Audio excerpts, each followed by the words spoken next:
So let's talk about the first named war between the Spanish and the Native Americans.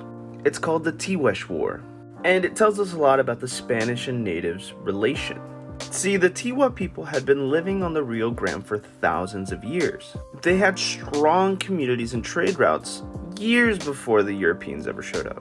And in 1540, Francisco Vázquez de Coronado led one of the largest expeditions of their time.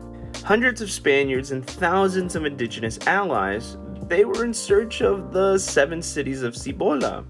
But instead, they found Pueblo villages. And at first, the Spaniards, they set up camp in Tiwa land. But when winter came, they started taking clothing and food by force. And tensions boiled over whenever Spanish crimes would go unpunished. And in protest, the Tiwa people, they took out a lot of their horses.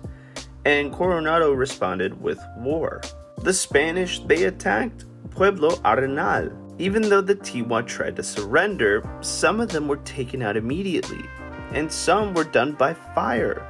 And some of the survivors, they made a last stand at the mesa called Mojo, where Coronado would lay siege for about 80 days. But the Tiwa, they fought back fiercely. And when they finally ran out of water, they tried to make a daring escape in the middle of the night.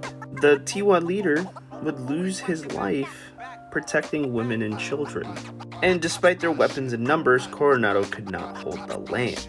Hungry, freezing, and tired, Coronado's people left, and they wouldn't return for about 40 years. The Tiguex War left scars of violence and mistrust in these communities. This eventually carried over into the Pueblo Revolt of 1680. The Tiguex War may have been Spain's first war in the United States, but it was far from their last.